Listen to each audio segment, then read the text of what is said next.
Hey guys, this is Spiffy Guy, and we're going to talk about this tent right here. It's the ALPS Mountaineering Zephyr 2. Stick around.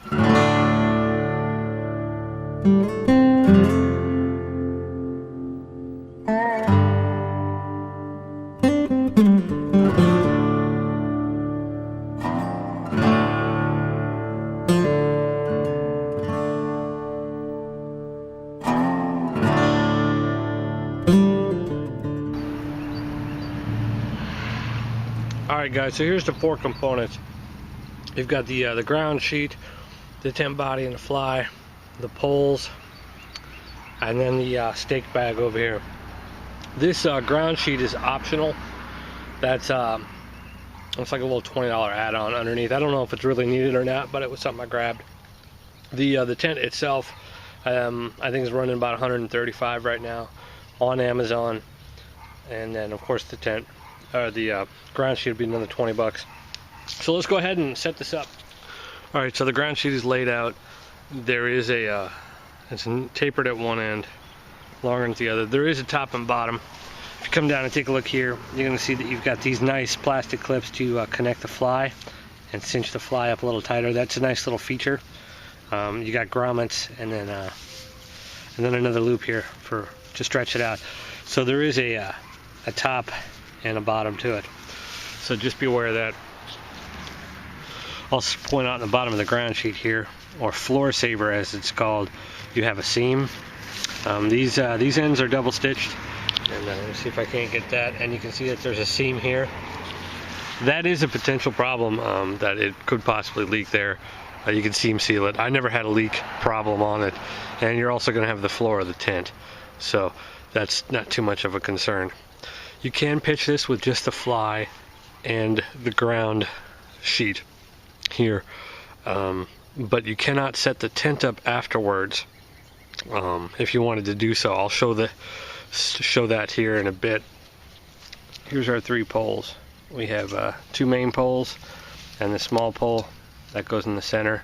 These are all aluminum and they're shock corded. So let's go ahead and start setting the frame up.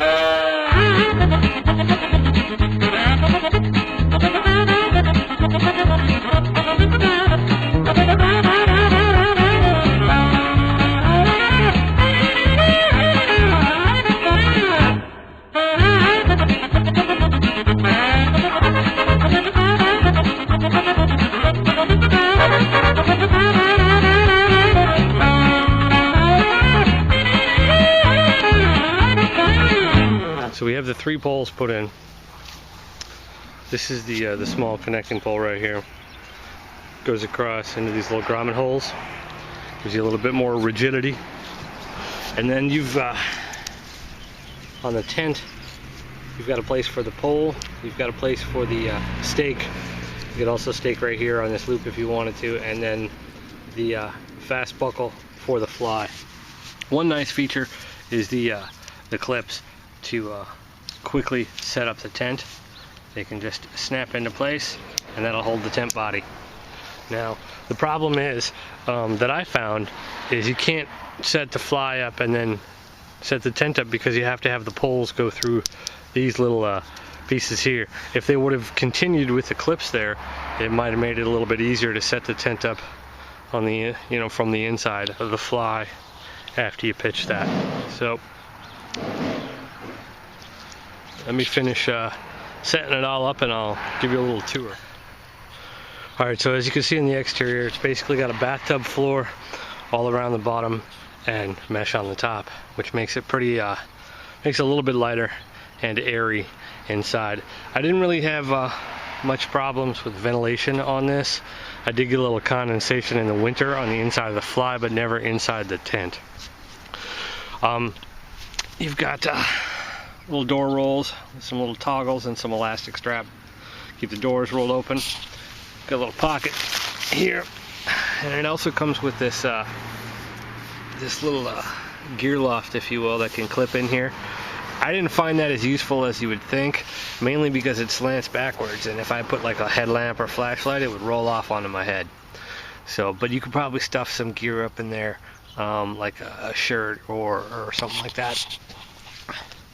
I'm 5'10", and lengthwise I didn't really have much of a problem, you know, stretching out in here. I'll get a sleeping mat and I'll stretch it out, let you guys see what it looks like.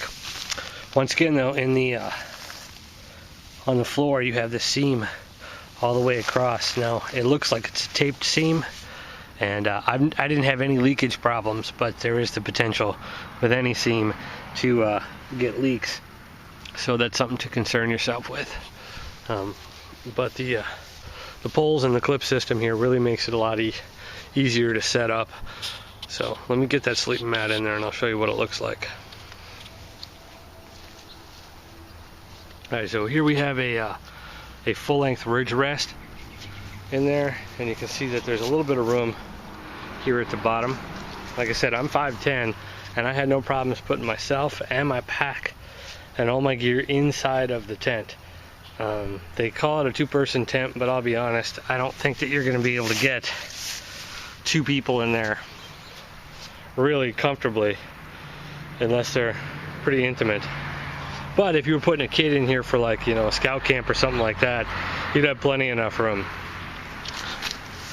And the headroom wise, I forget what the actual headroom is. I'll put the specs down here, but I had no problem sitting up in it, and you know, even with that gear loft, there was no issues with headroom for me anyway. Let me toss the fly on there and I'll show you what it looks like. Now the fly is held to the frame with a series of Velcro strips, as you can see here, and they're pretty easy to do. Of course, if it's raining, take a little bit longer to do, especially one-handed. And then you're going to continue with this Velcro strip right here on down to where these clips will connect up with either your ground sheet or your actual tent body. Right here where the poles cross, you're going to have a lot larger piece of Velcro, and that's going to add a little bit of stability to these frame poles here. So the fly can be pretty useful as far as structure for the tent. So once we staked out the fly, give you an idea, you've got two doors, one on each side with the vestibule, so that's kind of nice. They provide you with these cheap aluminum stakes, which is to be expected for a cheaper tent. And the buckles, you can pull the strap down, that's going to tighten up the fly. And they did provide guy out rope with these cheap little tighteners on there, although I was missing a guy out on the back, but a little bit of paracord fixed that. So let me finish doing out all the guy lines and we'll show you some of the features. Just a quick little tip on stakes. They're going to give you these stakes. They're going to look like that, and when you're done with them, they're going to look like this. You're better off ditching the stakes and investing in a set of MSR groundhogs. They weigh just slightly more than these, and they only cost about $2.50 each, so they're going to be a lot better for you. Okay, so there we're completely pitched out. One of the nice features that I kind of liked was this little vent here with some Velcro. It has a little piece of plastic in here, and if you can do this one-handed, you can create a vent, and that has mesh on the inside, and that'll help to circulate some air through there. Now, one of the things that I was a little confused about is, I mean, they have this guy line right here, and it pulls out from the tent body pretty decent.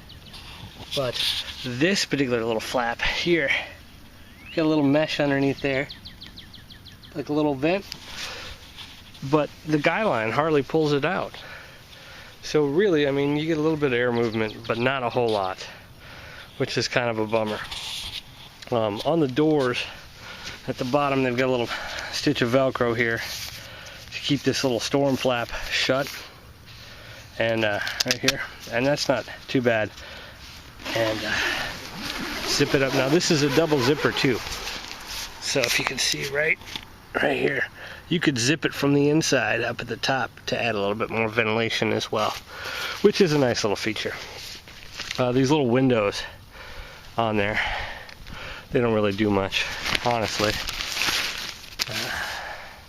So you have a little bit of vestibule space right here, and then as you can see on the other side, that it's not pitched superbly tight on the other side, but you'll have a little bit of room, but not much, honestly. Boots, that'd be about it. Maybe a little bit of gear, but not a whole lot. They have right here and right here on the bottom, these are designed to roll the door up, and they connect with the loops on the interior here. So now one of the big problems that a lot of people have with this tent is if you come on the inside, because it's such a slanted pitch, the top of this door is into your sleeping area. So if you're opening this door and it's raining out, you're gonna get drips in your sleeping area, and you know, it's gonna get you wet. Now I will say that I've had this out in a pretty strong thunderstorm, and I did not have any leaks on the tent itself. I did have a little bit of water coming in through the zipper right here that would drip down into my sleeping area. I didn't get much, but I don't think that was a case of it leaking, and more of a case that the wind was so strong that it was actually blowing through those zippers. So unless you put a waterproof zipper, I don't know if any other zipper would have really stood up to that storm. So let me just hop on the interior and I'll show you what it looks like. So of course, if you had this pitched without the fly, you would have a nice 360-degree view all around. Like I said, you have these little windows. They do add a little bit of light, but not too much. Forgot to mention that the screen doors also could pull from the top. So however you wanted to do it, if you wanted to be able to just open it that way, you could. Like I said, the gear loft is slanted towards the back, so really I don't think it's that useful. Foot room. You can see that I'm kind of touching the mesh here. So when I would sleep in here, I would sleep kind of almost a little bit at an angle, and that way I wouldn't have too much problems. The stitching, as far as the quality of the stitching, excuse me, the stitching is not too bad. I've had no issues with any of the stitching coming out on the zippers or the fly area. I did have a few little areas like this on the no-seam net. They're not necessarily holes, they're just kind of bunched together. So no issues with the actual quality of the no-seam net. So all in all, it's not too bad of a tent. Let's head inside and I'll show you what the weights are. Alright, so let's weigh this stuff up here. I have this box on my scale that basically just give me a little bit more surface area. So the big thing, like the tent bag, will sit on the scale a little bit better. So let's take a look at the weights here. This is the tent poles in the bag, and you can see that they're coming out at 17.8 ounces. Okay, we're gonna put the stakes in their little stake bag right here. We'll put that up there, and that's coming out at 5.7 ounces. Okay. Now the big one, we're gonna put the tent with the fly in the stuff sack, and it's coming out to 56.25 ounces, and that is 3.518 pounds. And then the last piece that we've got going on here is is the ground sheet in the stuff sack at 8.75 ounces. So there you go.